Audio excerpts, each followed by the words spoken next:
Continuing with the birth of biopolitics, lectures by Michel Foucault given at the College of France, 1978-79. Lecture 7, given on 21st of February, 1979.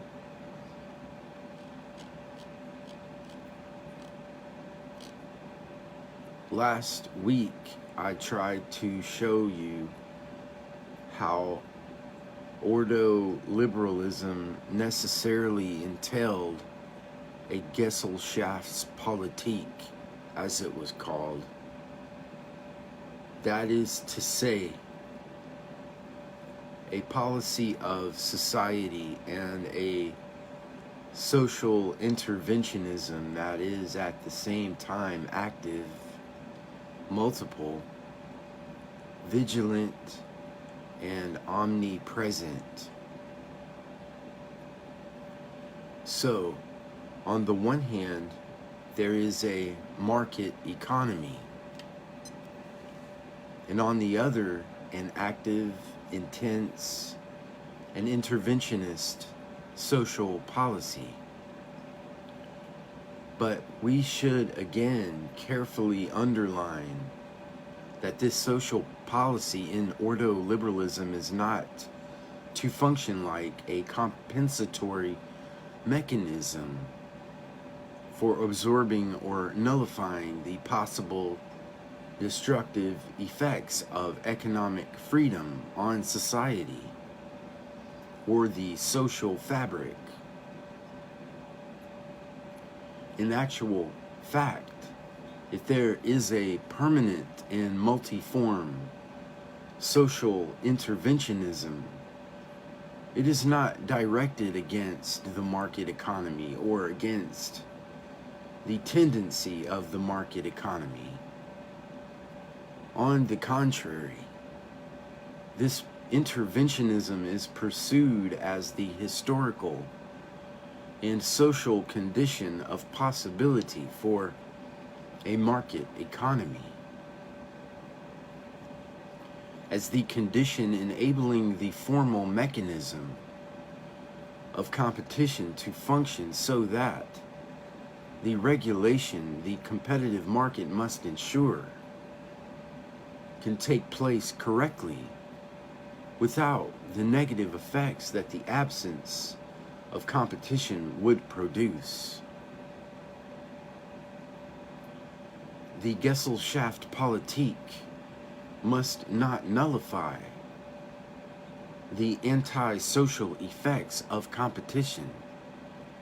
It must nullify the possible anti-competitive mechanisms of society, or at any rate, anti-competitive mechanisms that could arise within society. This is what I tried to underline last week and to give content to this Gesellschaftspolitik. I think the ordoliberals laid stress on two major axes. On the one hand is the formalization of society on the model of the enterprise, and I have pointed out the importance of this notion of enterprise, and I will return to it later. A whole history could be written of these economic, historical, and social notions of the entrepreneur and the enterprise, with the derivation of one from the other from the end of the 19th century to the middle of the 20th century. So there is formalization of society on the model of the enterprise. is. On the other hand, the second aspect, which I would like to talk about today, is the redefinition of the juridical institution and of the necessary rules of right in a society regulated on the basis of and in terms of the competitive market economy. The problem then, broadly speaking, of law. To situate this a little, I would like to return to the Walter Lippmann colloquium I spoke about 1 or 2 weeks ago, I no longer recall, which was a fairly important event in the history of contemporary neoliberalism, since in 1939, right on the eve of the Second World War, we see at this colloquium the intersection of old traditional liberalism. The protagonists of German ordo liberalism like Ropke, Rousseau, and so on, and then people like Hayek and von Mises, who will be intermediaries between German ordo liberalism and American neoliberalism, which gives rise to the anarcho-liberalism of the Chicago School, Milton Friedman, etc. So all these people, not Milton Friedman, but Hayek and von Mises, who will be agents of transmission in a way, came together in 1939. The colloquium was introduced and organized by someone you know, Louis Rougier, one of the rare and very good post-war French epistemologists who is especially known in history for having been the intermediary between Pétain and Churchill in the summer of 1940. So Louis Rougier is the organizer of the Walter Lippmann colloquium in the summer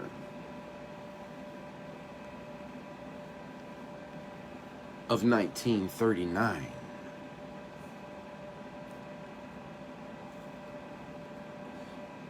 In May or June, I think.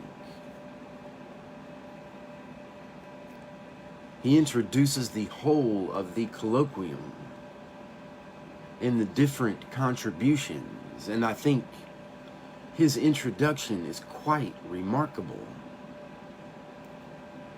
with regard to the general principles of this neoliberalism.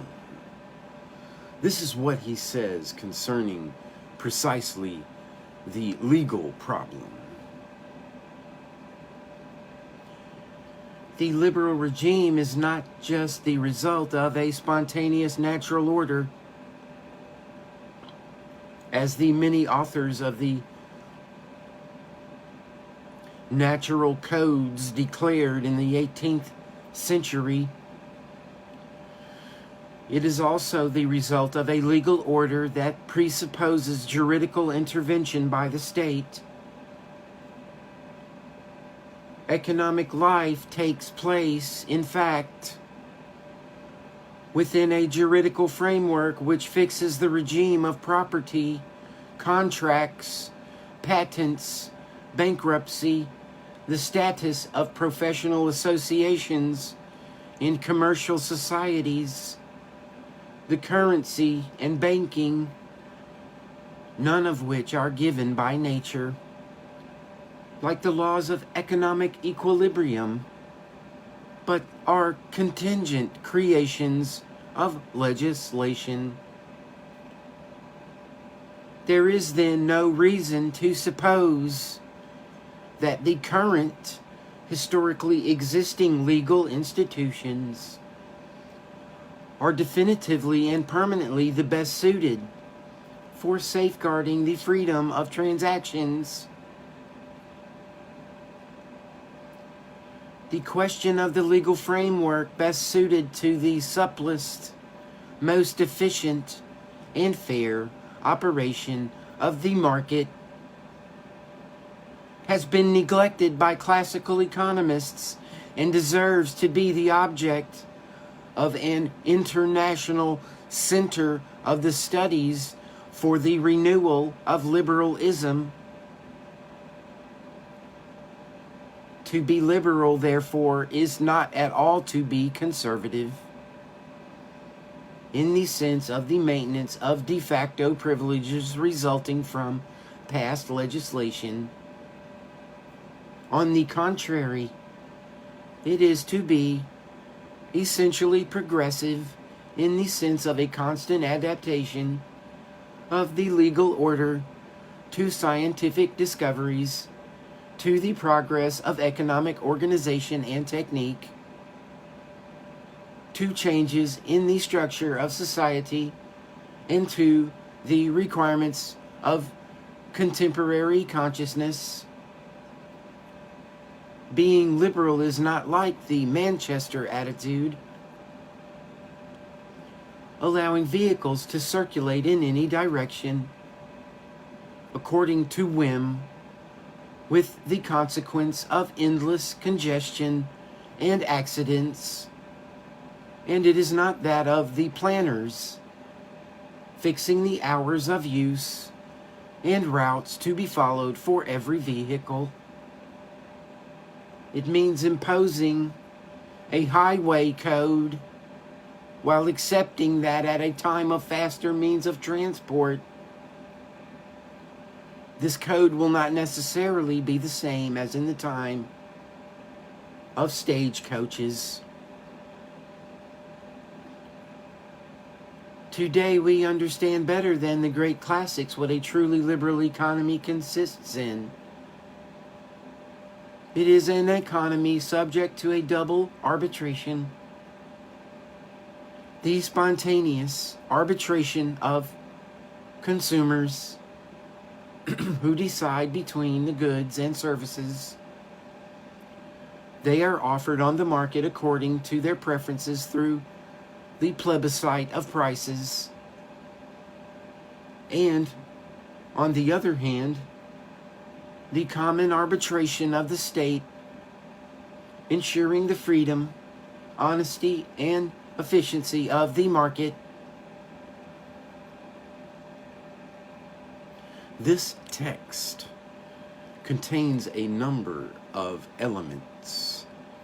Straight away, we can put aside some propositions that would clearly be unacceptable to ordo liberals. Everything concerning the natural character of the mechanisms of competition. When Rougier says that the liberal regime is not only the result of a natural order, but also the result of a legal order, the ordo liberals would obviously say, not true. The natural order, what is understood by the natural order, what the classical economists, or at any rate, those of the 18th century understood by a natural order, is nothing other than the effect of a particular legal order. So we can leave these elements at the turning point of classical liberalism and neoliberalism. or of this form of neoliberalism, and move on to the more important elements in this text, those specific to neoliberalism. First of all, I think we should note that for Rougier, as for the Ordo liberals, moreover, the juridical is clearly not part of the superstructure. That is to say, they do not conceive of the juridical as being in a relation of pure and simple expression or instrumentality to the economy. The economy does not purely and simply determine a juridical order that would both serve it and be constrained by it.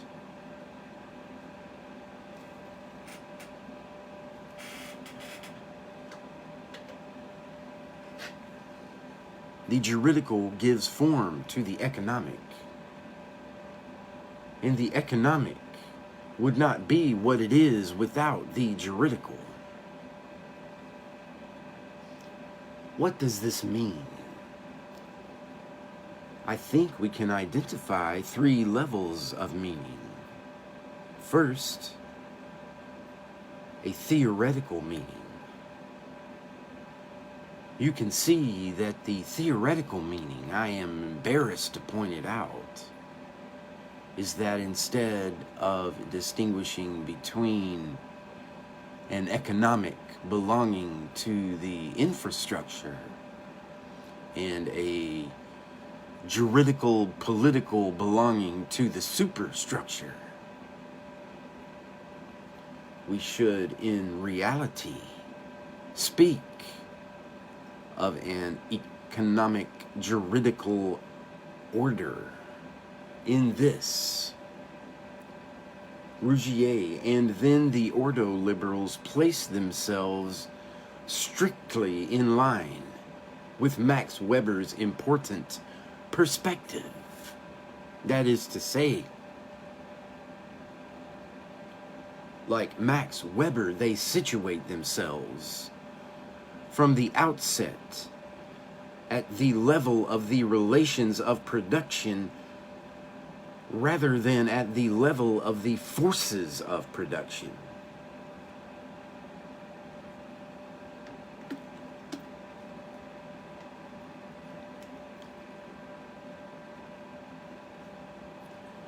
At that level, they grasp in one hand, as it were, both history and economics,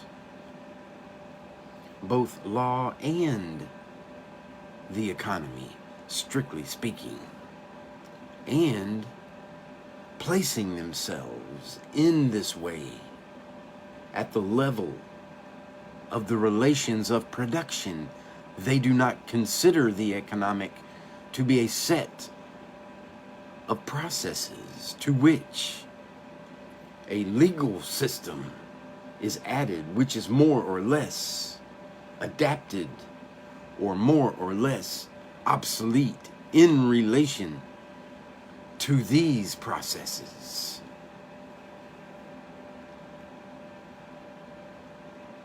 In actual fact, the economic must be considered as a set of regulated activities from the very beginning. It is a set of regulated activities with rules of completely different levels, forms, origins, dates, and chronologies. Rules which may comprise a social habitus,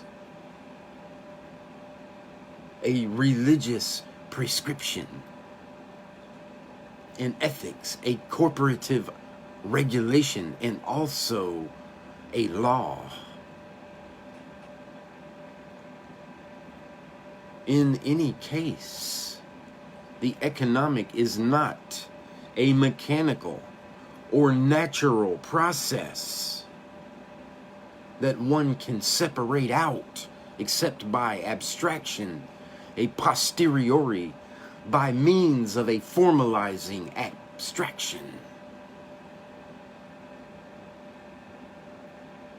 The economic can only ever be considered as a set of activities, which necessarily means regulated activities. It is this economic juridical ensemble, this regulated set of activities that you can call, in a perspective which is more phenomenological than Weberian, the system. What is the system? It is a complex whole, including economic processes, the specifically economic analysis of which is a matter for pure theory and a formalization which may take the form of the formalization of mechanisms of competition, for example. But these economic processes only really exist in history insofar as an institutional framework and positive rules have provided them with their conditions of possibility.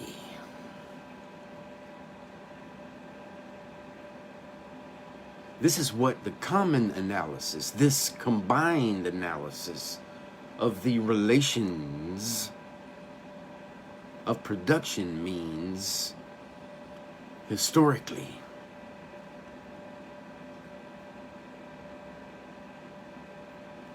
What does this mean historically? It means that we should guard against thinking that at a given moment there was the literal and simple economic reality of capitalism, or of capital and the accumulation of capital, which with its own necessity would have come up against old rules of right, and like the right of primogeniture, for example, or ancient feudal right, etc., and then created in accordance with its own logic and requirements, and somehow by pressure from below, new and more favorable rules of right, whether property rights, legislation on joint stock companies, patent law, and so on. This is not how we should view things, in fact. We should keep in mind that historically we are dealing with a singular figure in which economic processes and institutional framework call on each other, support each other, modify and shape each other in ceaseless reciprocity. Capitalism was not a process from below which comes up against the law of primogeniture. For example, in fact, we can only understand the historical figure of capitalism if we consider the role that was actually played by the rule of primogeniture, for example, in its formation and genesis. The history of capitalism can only be an economic institutional history. And from this stemmed a whole series of studies of economic history, of juridical economic history, which were very important in a theoretical debate, but also, and this is what I want to come to from a political point of view, because it is quite clear that the problem and stake of this theoretical and historical analysis of capitalism and of the role played by the juridical institution was, of course, political. What is this political stake? Well, it's very simple. It is quite simply the problem of the survival of capitalism, of the possibility and the field of possibilities still open for capitalism. Because if we accept that in a Marxist type of analysis, in the broadest sense of the term, it is the economic logic of capital and its accumulation that is determinant in the history of capitalism, then you can see that, in fact, there can only be one capitalism, since there is only one logic of capital. There can only be one capitalism, which is defined precisely by the single necessary logic of its economy, and regarding which all we can say is that this institution has favored it and this other institution has impeded it. We have either a flourishing capitalism or a shackled capitalism. But in any case, we have capitalism. The capitalism we know in the West is capitalism tout court, merely modulated by favorable or unfavorable elements. And as a further consequence, the current impasses of capitalism are clearly historically definitive impasses insofar as they are ultimately, in the last instance, determined by the logic of capital and its accumulation. In other words, when you link all the historical figures of capitalism to the logic of capital and its accumulation, the end of capitalism is revealed in the historical impasses it is currently manifesting.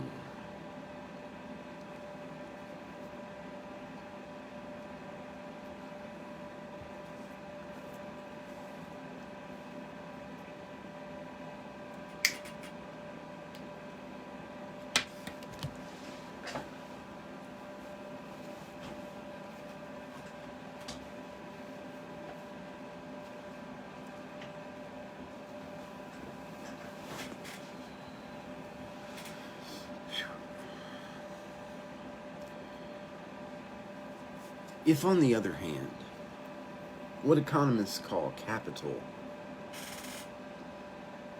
is actually only a process which falls within the domain of pure economic theory and which only has and can only have historical reality within an economic institutional capitalism, then you can see that the historical capitalism we know is not deducible as the only possible and a necessary figure of the logic of capital.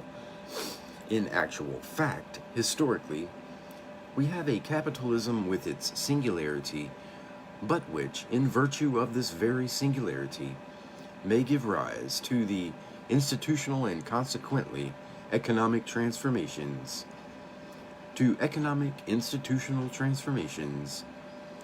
which open up a field of possibilities for it. In the first type of analysis, which refers entirely to the logic of capital and its accumulation, there is a single capitalism, and so, before long, no more capitalism at all. In the other possibility, you have an historical singularity of an economic institutional figure before which a field of possibilities opens up. If, at least, you take a bit of historical distance and use a bit of economic, political, and institutional imagination, that is to say, in this battle around the history of capitalism, around the history of the role of the institution of law, of the rule in capitalism, we are actually dealing with a whole political stake. We can consider this question in a different way if we look at how things appear to the ordo liberals. On a fairly rough analysis, we can say that their problem was to demonstrate that capitalism was still possible and could survive if a new form was invented for it. If this was their final objective, then we can say that basically they had to demonstrate two things. First, they had to demonstrate that the specifically economic logic of capitalism, the logic of the competitive market, was possible and non-contradictory. I talked about their attempt to do this last week. Then they had to show that this non-contradictory and so reliable economic logic had a set of juridical economic relations in the concrete, real, historical forms of capitalism, and that these were such that by inventing a new institutional functioning, it was possible to overcome the effects, contradictions, impasses, irrationalities, which were typical of capitalist society, but which, rather than being due to the logic of capitalism, were simply the effects of a precise and particular figure of this economic juridical complex.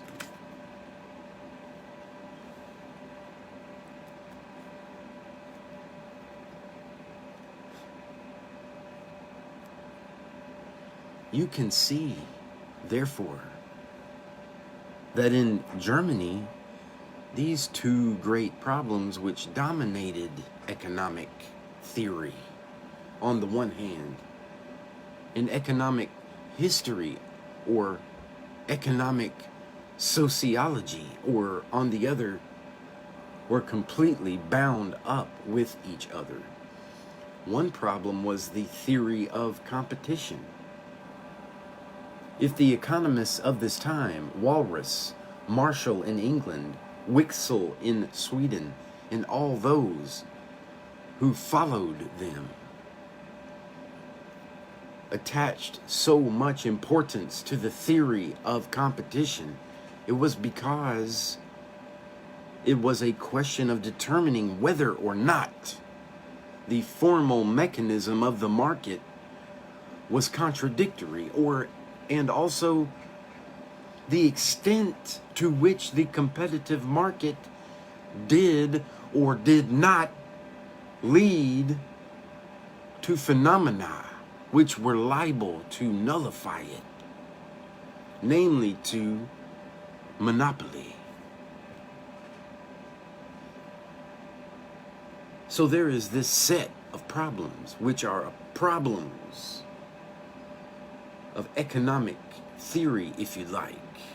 And then there's the, let's say, Weberian set of problems of economic history and sociology, which are actually only the other aspect,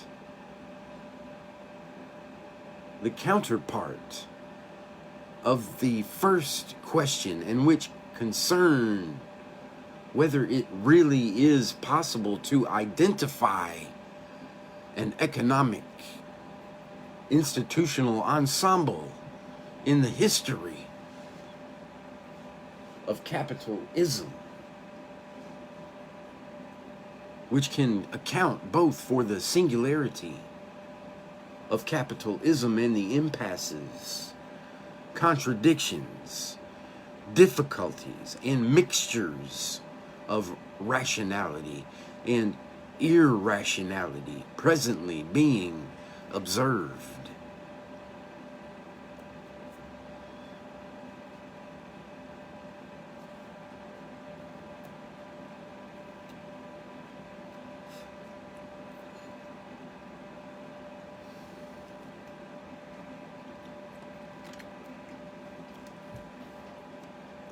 Analyzing the history of the role of the Protestant ethic and of the religious prescriptions linked to it, for example,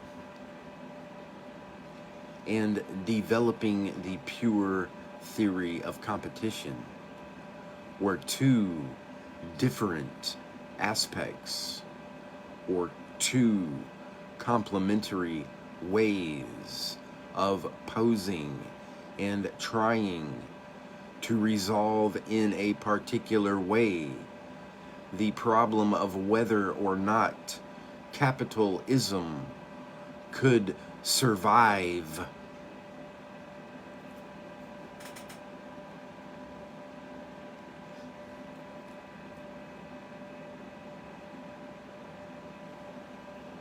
This is one aspect of the questions, I think, and of Rougier's text,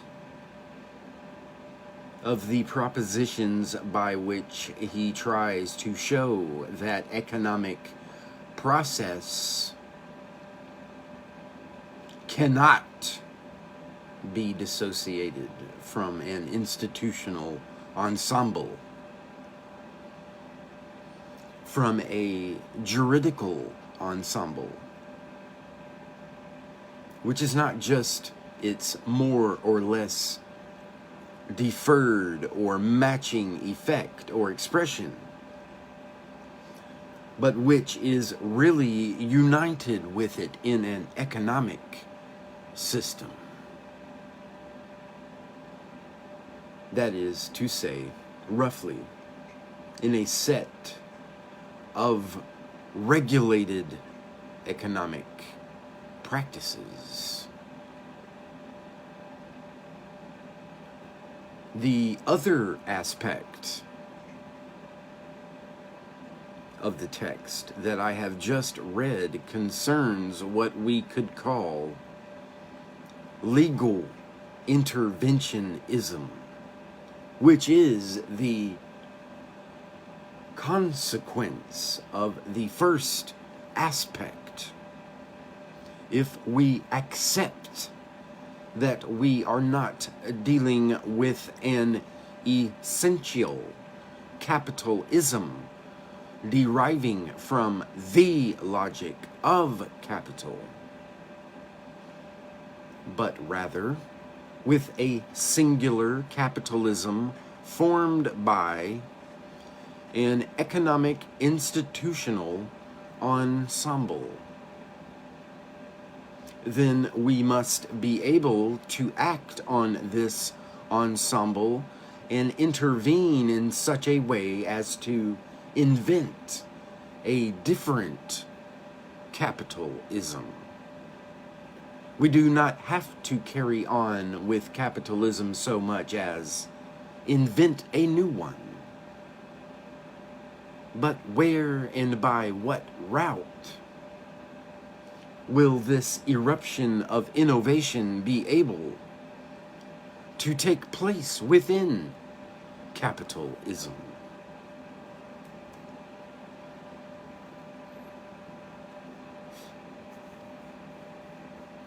Clearly, innovation will not come from the laws of the market. It will not take place in the market itself, since economic theory shows that, by definition,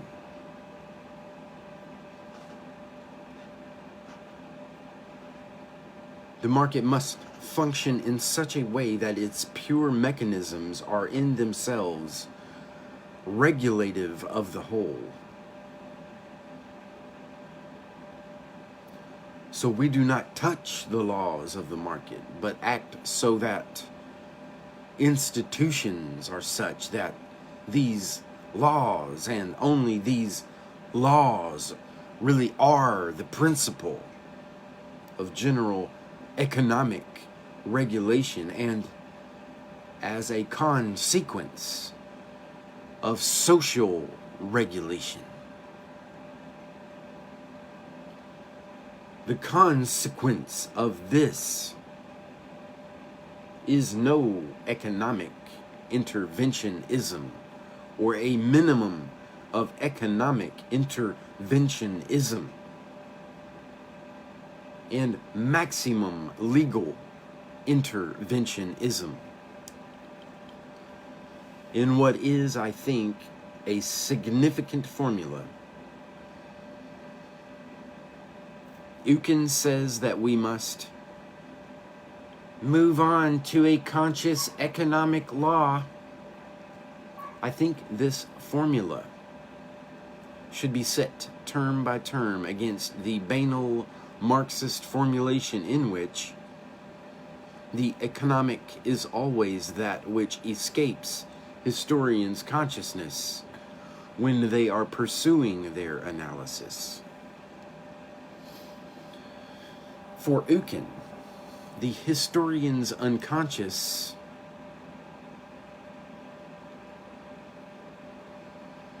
is not the economic, but the institutional, or rather the institutional is not so much the historian's unconscious as the economist's unconscious.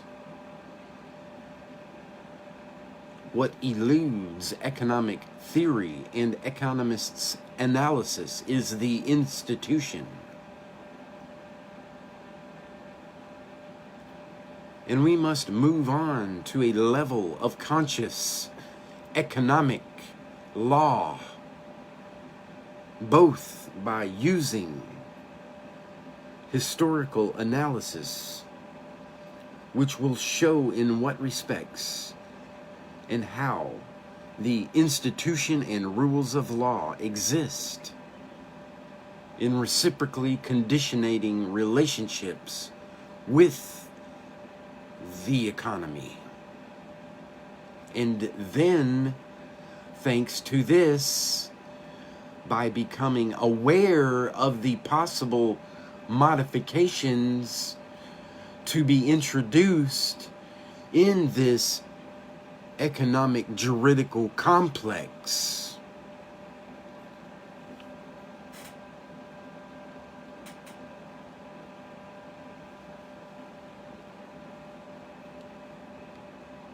so the problem is this: by what route will we be able to introduce the institutional corrections and innovations which will permit an economically regulated social order to be established on the market economy? How are we to arrive at what the Ordo liberals call the Wirtschaftsordnung,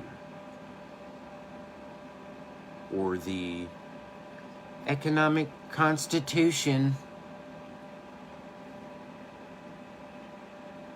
the answer given by the Ordo liberals, and I want now to focus on this, is to say, quite simply, that the institutional innovation we must now adopt is the application to the economy of what is called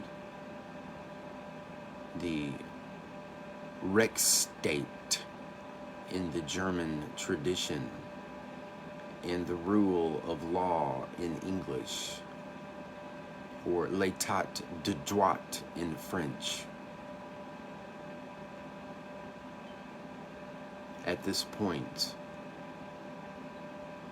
the Ordo liberal analysis no longer follows the line of the economic theory of competition,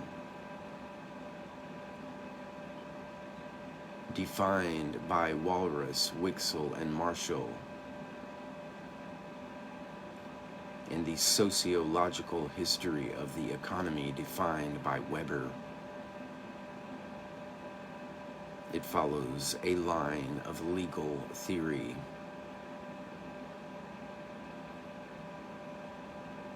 The theory of state law, which was very important in the history of both German legal thought and German institutions.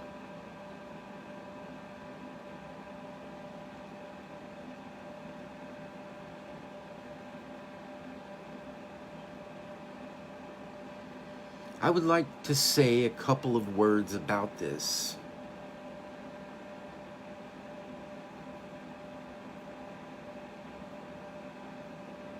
What do we understand by Rechtsstaat, by this rule of law, which you have no doubt heard so much talk about just by reading the newspapers over the last year? With regard to the rule of law, I think we need to begin very schematically, so you will forgive the completely bald and sketchy character of what I am going to say. This notion of the rule of law, of l'état de droit, appeared in German political and legal theory at the end of the 18th and the beginning of the 19th century. What is the Rechtsstaat? Well, in this period it is defined in opposition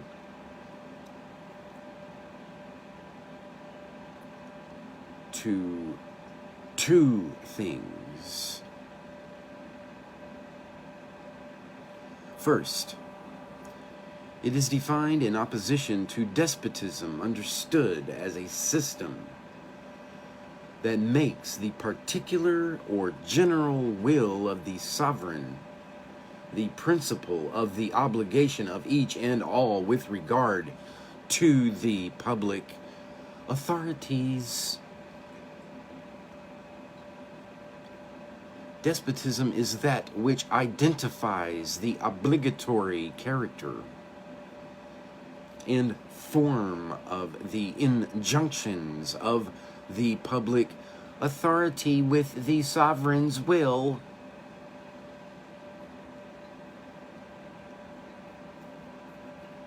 Second,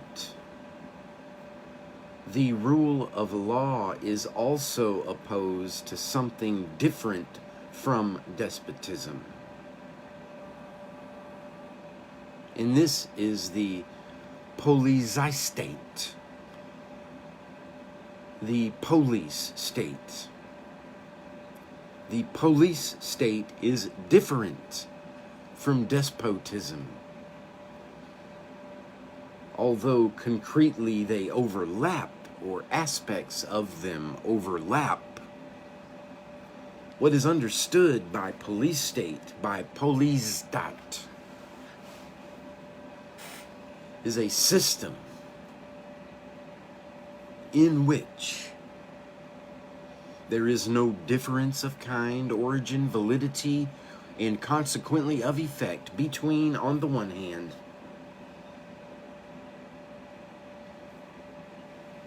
the general and permanent prescriptions of the public authorities, roughly, if you like, what we will call the law.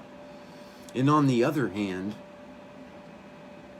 the conjunctural, temporary, local, and individual decisions of these same public authorities, if you like, the level of rules and regulations. The police state establishes an administrative continuum that, from the general law to the particular measure, makes the public authorities and the injunctions they give one and the same type of principle, according it one and the same type of coercive value.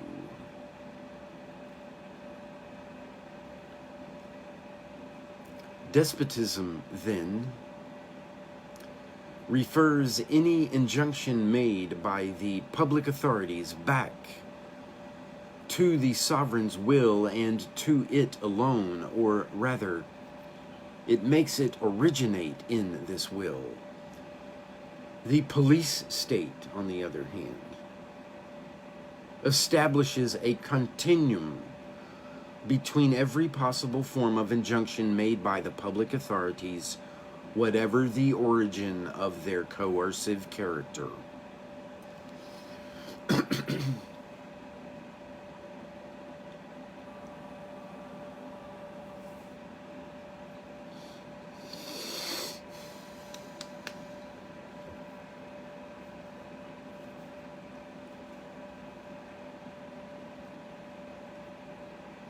The rule of law represents an alternative position to both despotism and the police state. This means, first, that the rule of law is defined as a state in which the actions of the public authorities will have no value if they are not framed in laws that limit them in advance. The public authorities act within the framework of the law and can only act within the framework of the law. Therefore, the principle and origin of the coercive character of the public authorities is not the sovereign or his will. It will be the form of the law. Where there is the form of the law, and in the space defined by the form of the law,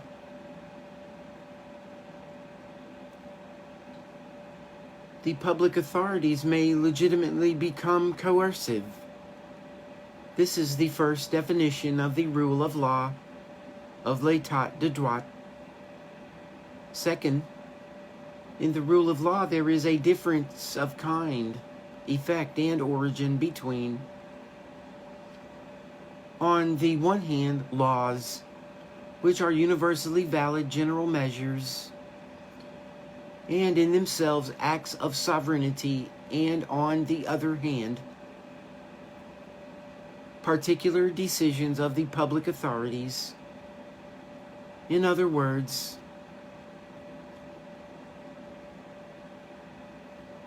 the rule of law is a state in which legal dispositions, the expression of sovereignty on the one hand, and administrative measures on the other, are distinguished in their principal effects and validity.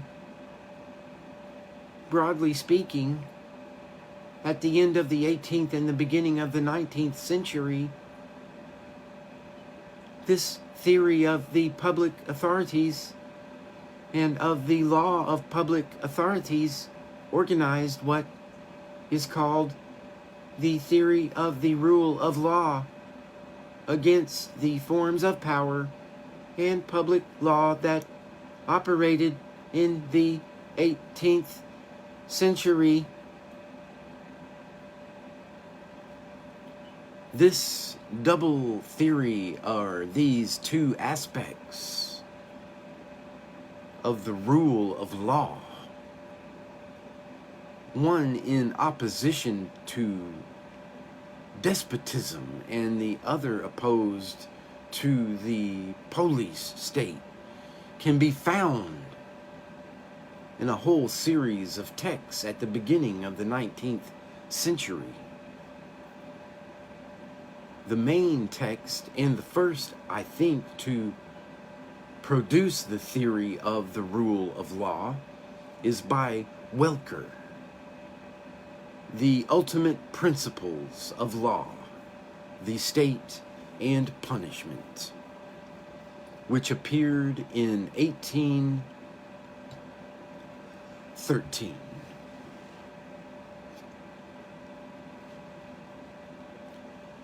Jumping ahead a bit, in the second half of the 19th century, you will find another definition, or rather, a more extensive working out of this notion of the rule of law. The rule of law then appears as a state in which every citizen has the concrete, institutionalized, and effective possibility of recourse against the public authorities. That is to say, the rule of law is not just a state that acts in accordance with the law and within the framework of the law.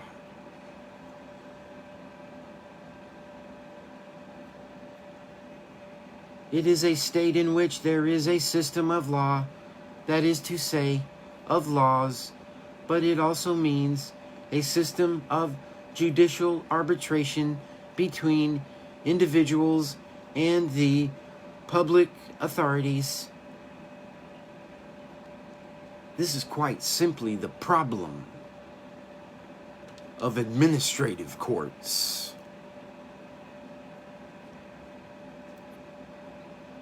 So, in the second half of the 19th century, you see in German theory and policy the development of a whole series of discussions about whether the rule of law means a state in which citizens can and must have recourse against the public authority through specialized administrative courts responsible precisely for this function of arbitration, or alternatively a state in which citizens can have recourse against the public authority through the ordinary courts.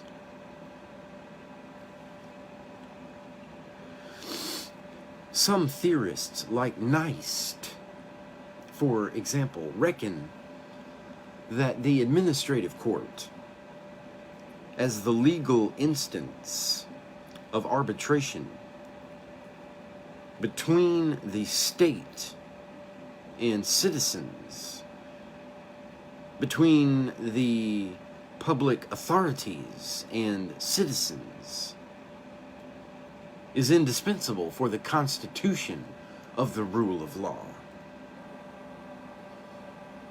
Others, like Baer, for example, object that since an administrative court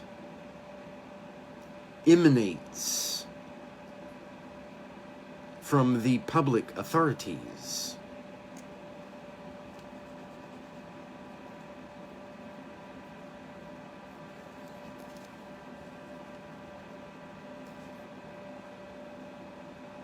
and is basically only one of its forms, it cannot be a valid arbiter between the state and citizens, and that only justice the apparatus of ordinary justice, inasmuch as it is really or supposedly independent of the public authorities, can arbitrate between citizens and the state. At any rate, this is the English thesis, and in all the English analysis at the end of the 19th century, the rule of law is clearly defined as a state in which the state itself does not organize administrative courts which arbitrate between citizens and the public authorities. The rule of law is a state in which citizens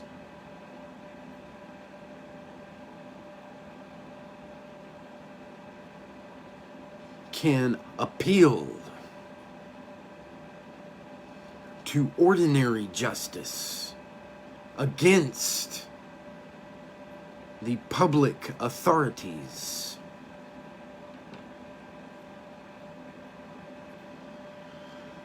The English say, if there are administrative courts, then we are not living under the rule of law.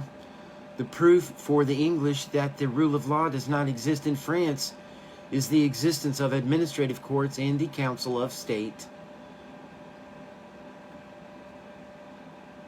According to English theory, the Council of State excludes the possibility of the existence of the rule of law. This, in short, is the second definition of the rule of law. The possibility of judicial arbitration by one or another institution between citizens and the public authorities. This is the starting point for the liberals' attempt at defining a way to renew capitalism. The way will be to introduce the general principles of the rule of law into economic legislation. This idea of asserting the principles of a rule of law in the economy was, of course, a concrete way of challenging the Hitlerite state. Even though the Hitlerite state was undoubtedly not the target in the first instance in this search for an economic rule of law. In truth, what was challenged and was in fact challenged in Hitlerite practice was the whole of the people's economic rule of law, tout l'état de droit économique du peuple,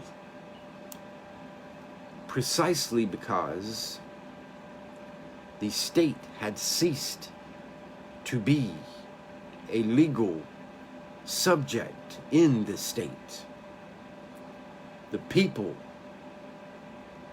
not the state, being the origin of the law. And the state could only be the instrument of the people's will, which totally excluded the state from being a legal subject in the sense of the source of law, or as a legal personality which could be called before any kind of court.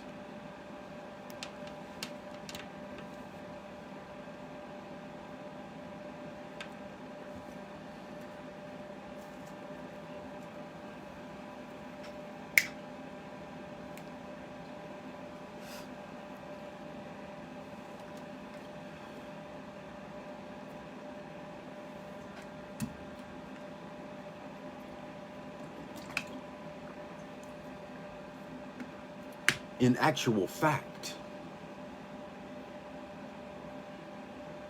the search for a rule of law in the economic order was directed at something completely different. It was directed at all the forms of legal intervention in the economic order that states and democratic states, even more than others, were practicing at this time. Namely, the legal economic intervention of the state in the American New Deal and in the following years in the English type of planning. What does applying the principle of the rule of law in the economic order mean? Roughly, I think it means that the state can make legal interventions in the economic order only if these legal interventions take the form of the introduction of formal principles. There can only be formal economic legislation. This is the principle of the rule of law in the economic order. What does it mean to say that legal interventions have to be formal? I think that Hayek in the Constitution of Liberty best defines what should be understood by the application of the principles of l'état de droit, or of the rule of law in the economic order. Basically, Hayek says it is very simple. The rule of law, or formal economic legislation, is quite simply the opposite of a plan. It is the opposite of planning. What is a plan? An economic plan is something which has an aim. The explicit pursuit of growth, for example, or the attempt to develop a certain type of consumption or a certain type of investment, or reducing the gap between the earnings of different social classes. In short, a plan means the adoption of precise and definite economic ends. Second, a plan always allows for the possibility of introducing corrections, rectifications, the suspension of measures, or the adoption of alternative measures at the opportune moment, depending on whether or not the sought-after effect is obtained. Third, in a plan, the public authorities have a decision-making role. They replace individuals as the source of decisions and consequently force individuals into one thing or another, such as not exceeding a given level of remuneration, for example. Or else they perform the decision-making function by becoming an economic agent themselves, by investing in public works, for example. So in a plan, public authorities play the role of decision-maker. Finally, a plan presupposes that the public authorities can be a subject capable of mastering all the economic processes. That is to say, the great state decision-maker is someone who has a clear awareness, or who should have the clearest possible awareness of all the economic processes. He is the universal subject of knowledge in the order of the economy. This is a plan.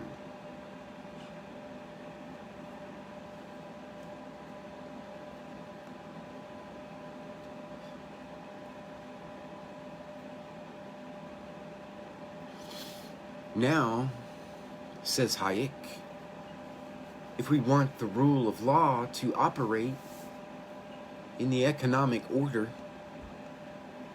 it must be the complete opposite of this. That is to say, the rule of law will have the possibility of formulating certain measures of a general kind.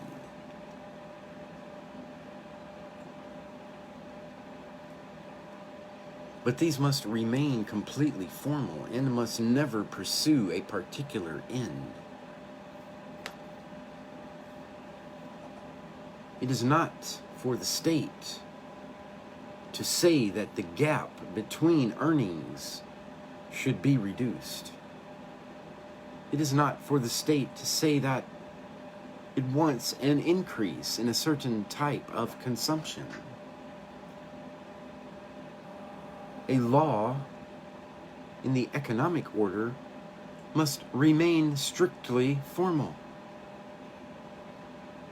It must tell people what they must and must not do.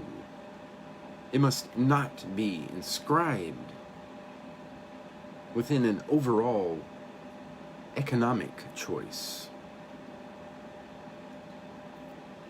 Second, if a law is to respect the principles of the rule of law in the economic order, then it must be conceived a priori in the form of fixed rules and must never be rectifiable by reference to the effects produced. Third, it must define a framework within which economic agents can freely make their decisions, in as much as precisely every agent knows that the legal framework is fixed in its action and will not change. Fourth, a formal law is a law which binds the state as much as it binds others. And consequently, it must be such that everyone knows how the public authorities will behave.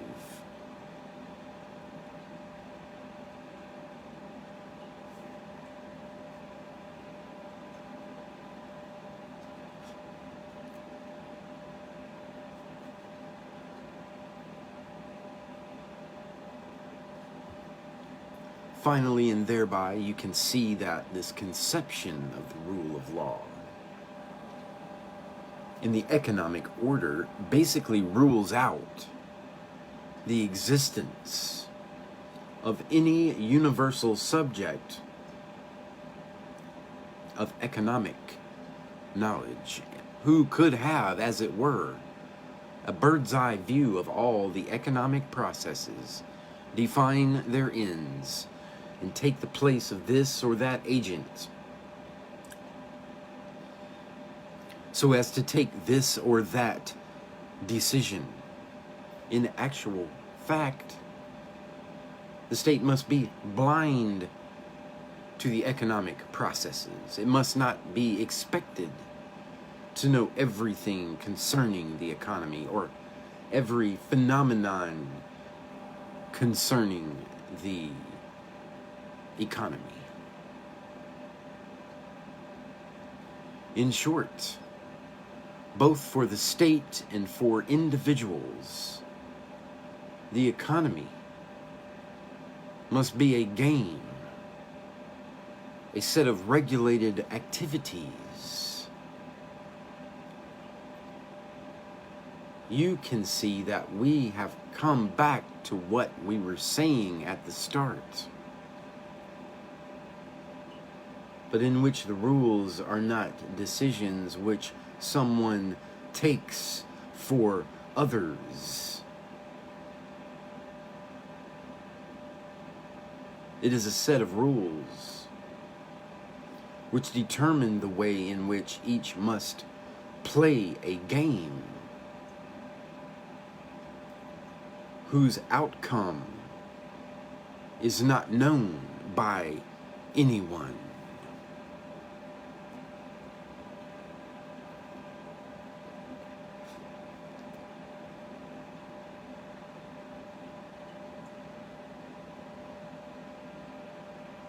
The economy is a game,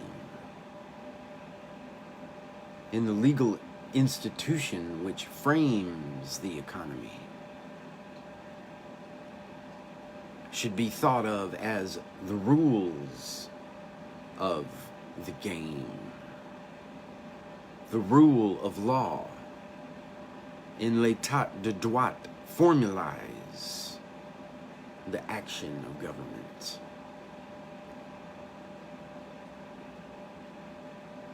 As a provider of rules for an economic game in which the only players, the only real agents, must be individuals, or let's say, if you like, enterprises.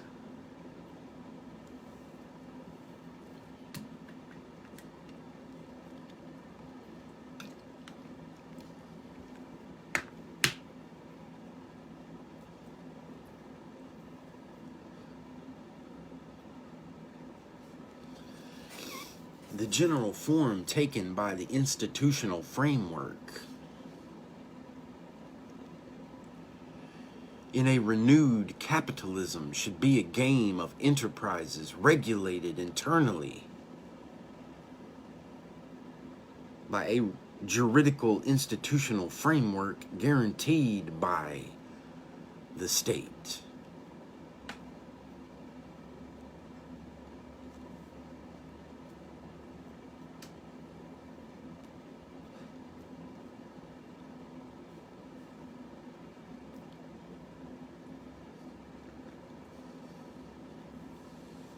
It is a rule of the economic game and not a purposeful economic social control.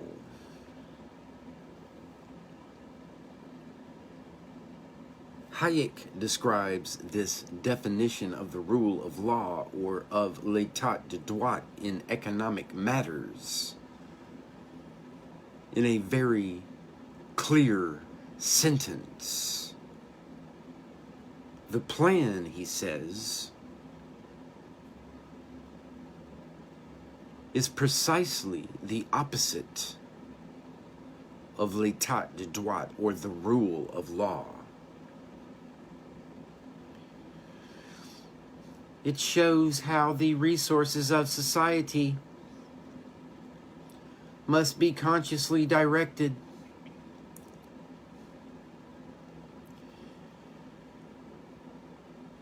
in order to achieve a particular end.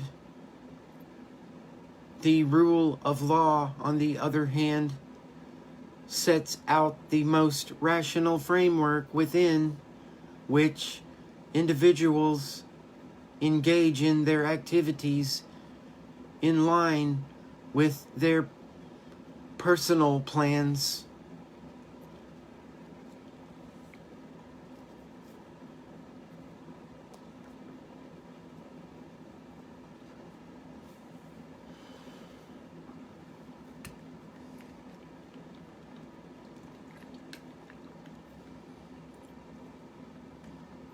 Or again, Polanyi, in his Logic of Liberty, writes,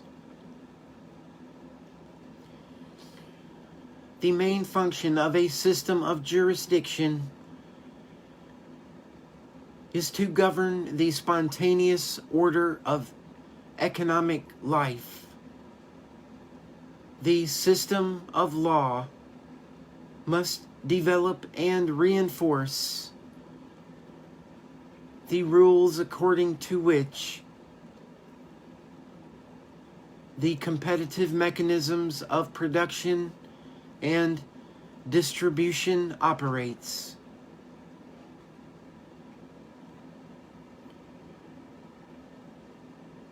We have, therefore, a system of laws as the rules of the game, and then a game which, through the spontaneity of its economic processes, displays a certain concrete order. Law and order, these two notions to which I will try to return next week, and whose destiny in the thought of the American right you are familiar with, are not just slogans for a stubborn American extreme right born in the Midwest. Law and order originally had a very precise meaning which can be traced back well beyond the liberalism I am talking about. Law and order means that the state, the public authorities, will only ever intervene in the economic order in the form of the law, and if the public authorities really are limited to these legal interventions within this law, an economic order will be able to emerge, which will be at the same time both the effect and principle of its own regulation.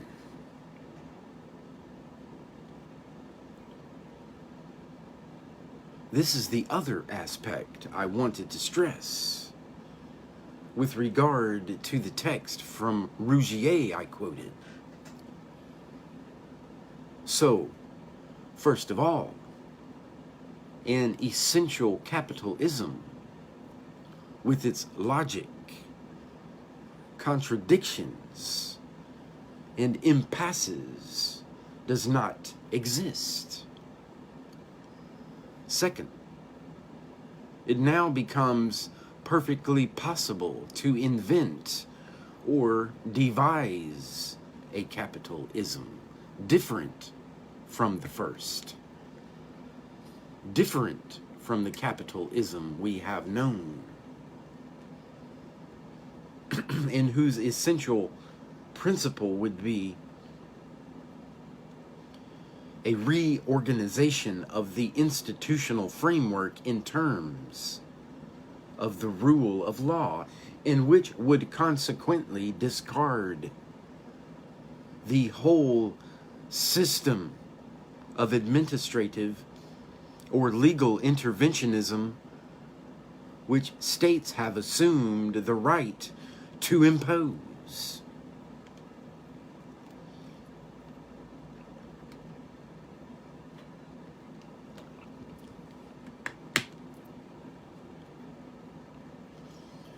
Be it in the form of the 19th century protectionist economy,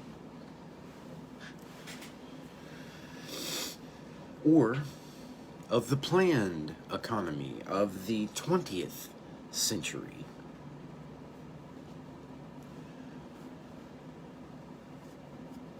The third aspect is inevitably what could be called the growth of judicial demand.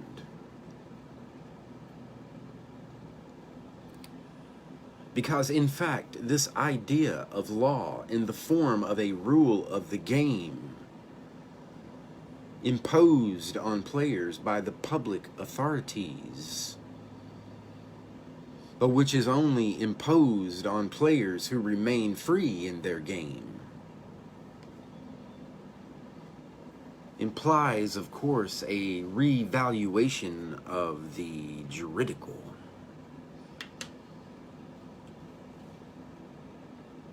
But also a revaluation of the judicial.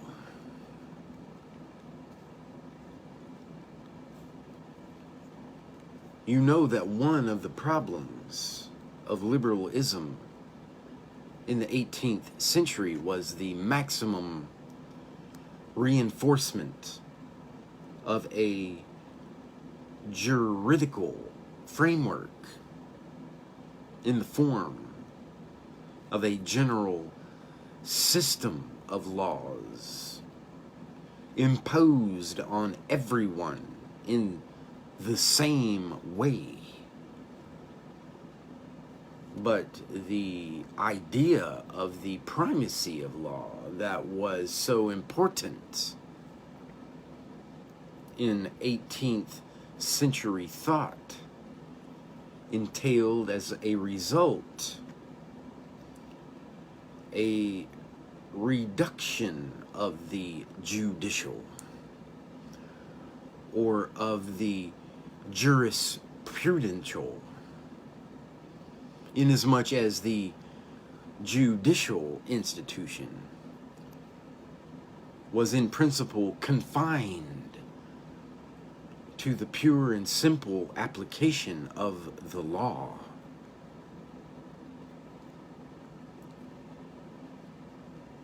Now, on the other hand,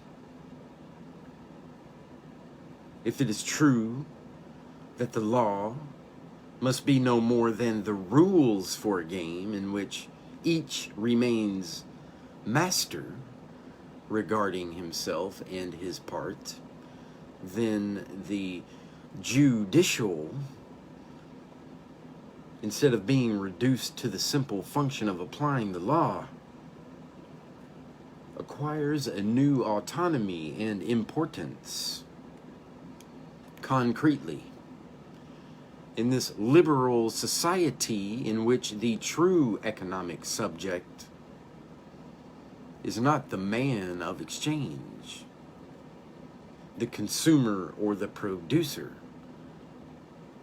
but the enterprise in this economic and social regime, in which the enterprise is not just an institution, but a way of behaving in the economic field. In the form of competition, in terms of plans and projects, and with objectives, tactics, and so forth. You can see that the more the law is this enterprise society allows individuals the possibility of behaving as they wish in the form of free enterprise, and the greater the development of multiple and dynamic forms typical of this enterprise unit,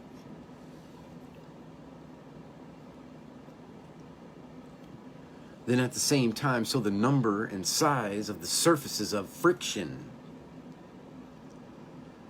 between these different units will increase, and occasions of conflict and litigation multiply. Whereas economic regulation takes place spontaneously through the formal properties of competition, the social regulation of conflicts, irregularities of behavior, nuisance caused by some to others, and so forth, calls for a judicial interventionism, which has to operate as arbitration within the framework of the rules of the game. If you multiply enterprises, you multiply frictions, environmental effects, and consequently, to the extent that you free economic subjects and allow them to play their game, then at the same time, the more you detach them from their status as virtual functionaries of a plan, and you inevitably multiply judges.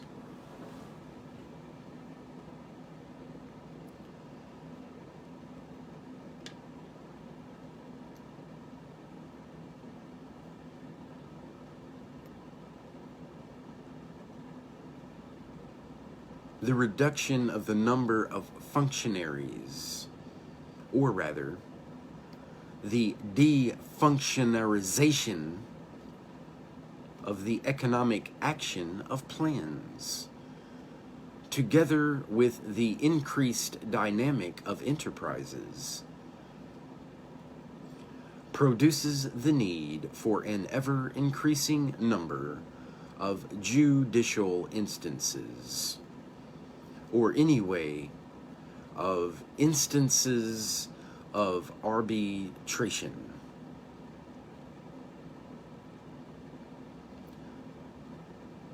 The problem, but this is a question of organization, of whether this arbitration should be inserted within already existing judicial institutions, or whether it is necessary to create new institutions, is one of the fundamental problems in liberal societies, where there is a multiplication of the judicial and instances of the need for arbitration.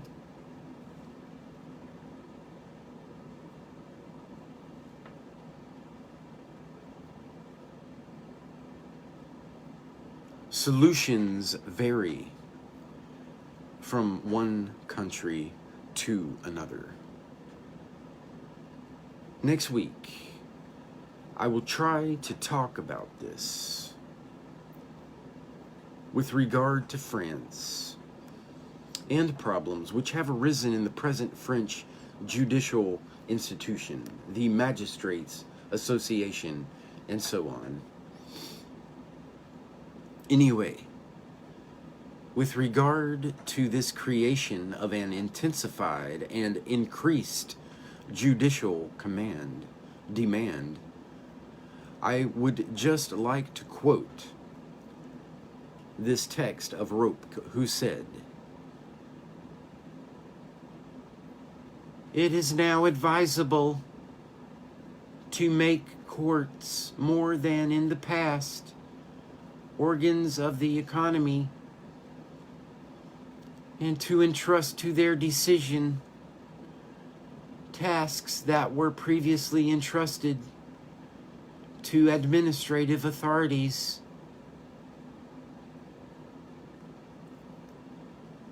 In short, the more the law becomes formal, the more numerous judicial interventions, and to the extent that governmental interventions of the public authority are more and more formalized, and to the extent that administrative intervention recedes, then to the same extent justice tends to become, and must become, an omnipresent public service.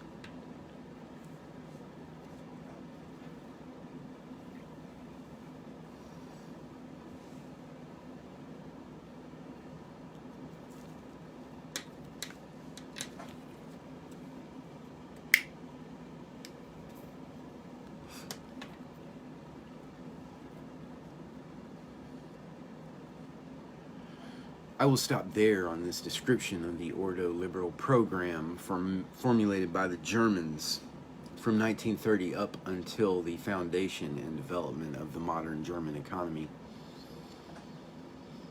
However, I would like to take a further 30 seconds, 2 minutes, to indicate, how can I put it, a possible way of reading these problems. So,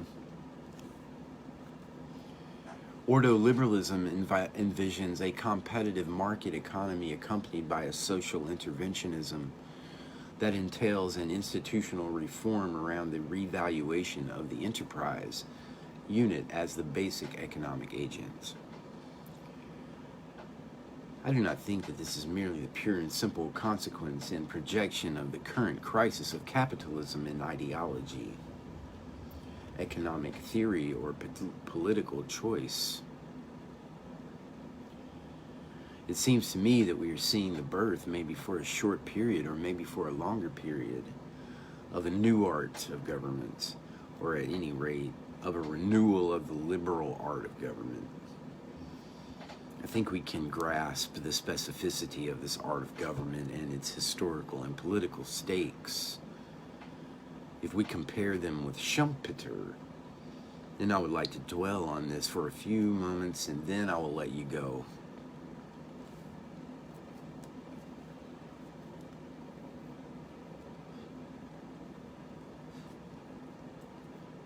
Basically, all these economists, Schumpeter, Ropke, and Eucken, all start, I have stressed this and I will come back to it, from the Weberian problem of the rationality or irrationality of capitalist society.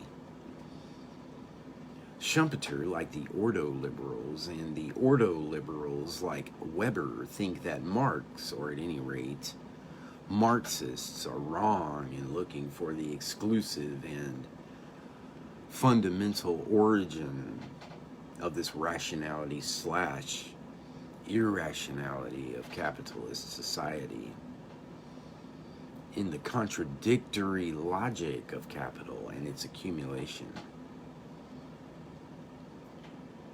Schumpeter and the ordo-liberals think that there is no internal contradiction in the logic of capital, in its accumulation, and consequently that capitalism is perfectly viable from an economic and purely economic point of view. This, in brief, is the set of theses shared by Schumpeter and the ordo-liberals. The differences begin at this point. For Schumpeter, if it is true that capitalism is not at all contradictory on the level of the purely economic process, and if consequently the economic and capitalism is always viable in actual fact, Schumpeter says, historically, concretely, capitalism is inseparable from monopolistic tendencies.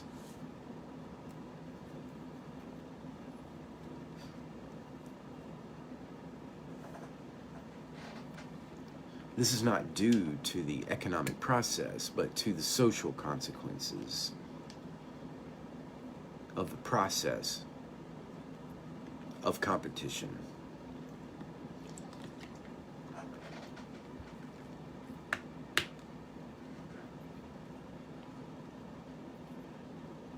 That is to say, the very organization of competition in the dynamic of competition will call for, and necessarily so, an increasingly monopolistic organization. So the monopolistic phenomenon is, for Schumpeter, a social phenomenon consequent upon the dynamic of competition, but not inherent to the economic process of competition itself. There is a tendency to centralization. There is a tendency to incorporation of the economy in increasingly closely connected decision-making centers of the administration and the state.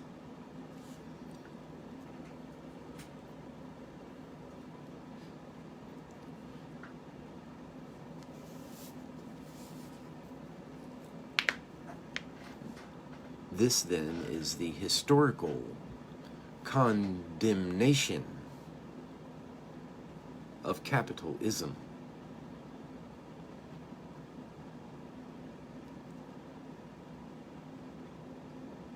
But it is not a condemnation in terms of contradiction. It is condemnation in terms of historical inevitability. For Schumpeter, capitalism cannot avoid this concentration. It cannot avoid a sort of transition to socialism being brought about within its own development. Since this, for Schumpeter, is what defines socialism. A system in which a central authority will be able to control the means of production and production itself.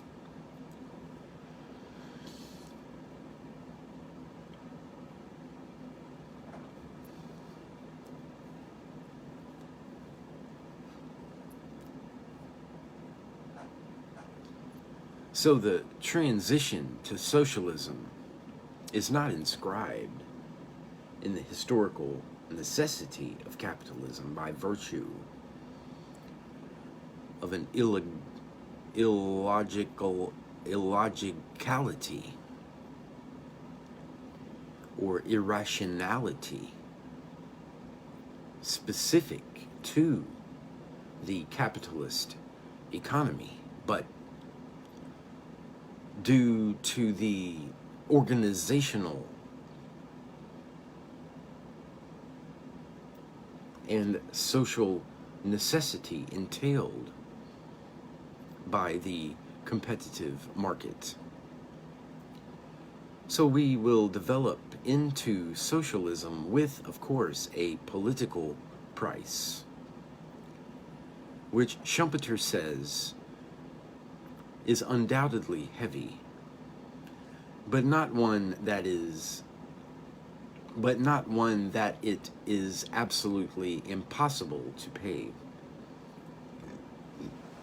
That is to say,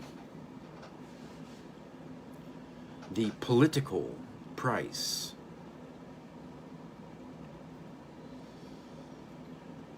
is not absolutely unbearable and is not impossible to correct, so that we will advance towards socialist society with a political structure which will obviously have to be strictly supervised and worked out so as to avoid the political price of, broadly speaking, totalitarianism.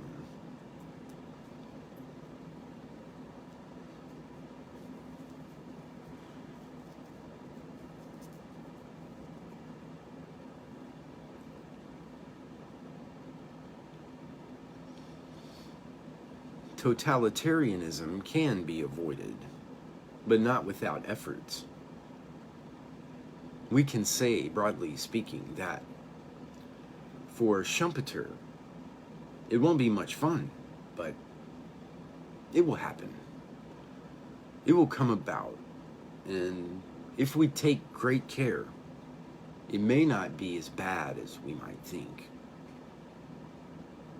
With regard to Schumpeter's analysis, both as an analysis of capitalism and as an historical political prediction, with regard to this kind of pessimism, or what we can call Schumpeter's pessimism, the ordo-liberals reply by, as it were, reassembling his analysis and saying that, first of all, unlike Schumpeter, we should not think that the political price he says we will have to pay, this loss of freedom, if you like, when we arrive at a socialist regime is acceptable. And why is it not acceptable? It is not acceptable because it is not, in fact, just a matter of drawbacks which accompany a planned economy. In actual fact, a planned economy cannot avoid being politically costly. That is to say, it cannot avoid being paid for with the loss of freedom. Consequently, there is no possible correction, no possible adjustment would be able to circumvent the loss of freedom, which is the necessary political consequence of planning. And why is this complete loss of freedom inevitable with planning? Quite simply, it is because planning involves a series of basic economic errors, and it will constantly have to make up for these errors, and you will only be able to make up for the intrinsic error or irrationality of planning by the suppression of basic freedoms.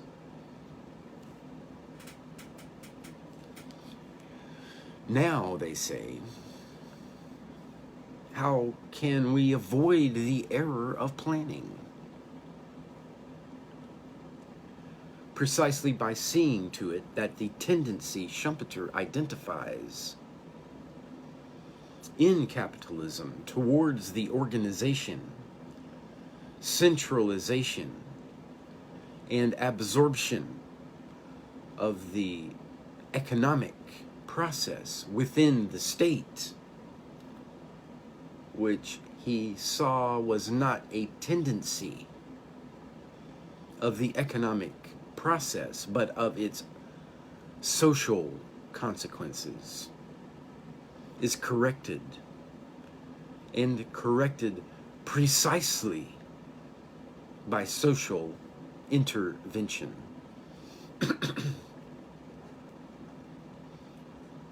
At this point, social intervention, the Gesellschaftspolitik, legal interventionism, the definition of a new institutional framework of the economy protected by a strictly formal legislation like that of the Rechtsstaat, or the rule of law, will make it possible to nullify and absorb the centralizing tendencies which are in fact imminent to capitalist society and not to the logic of capital.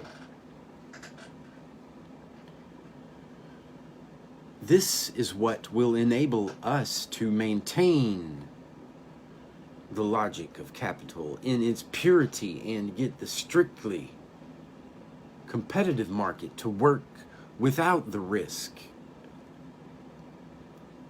of it ending up in the phenomena of monopoly. Concentration and centralization observable in modern society. As a result, this is how we will be able to mutually adapt to each other. On the one hand, a competitive type of economy, as defined or at least problematized by the great theorists of the competitive economy, and on the other, an institutional practice whose importance was demonstrated in the great works of historians or sociologists of the economy like Weber.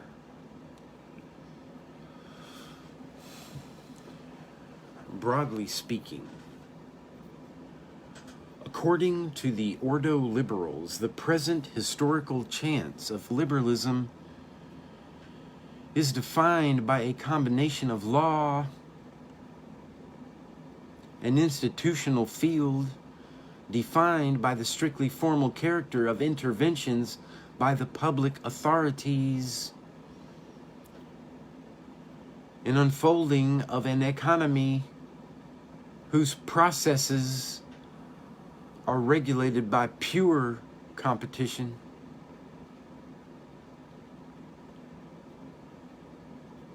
this analysis, political project, and historical wager of the Ordo Liberals has, I think, been very important forming the framework of modern German policy. And if there really is a German model, it is not the frequently invoked model of the all-powerful state, of the police state, which, as you know, has so frightened our compatriots. The German model being diffused is not the police state. It is the rule of law. And I have not made these analyses just for the pleasure of engaging in a bit of contemporary history, but so as to try to show you how it was possible for this German model to spread, on the one hand, in contemporary French economic policy, and on the other,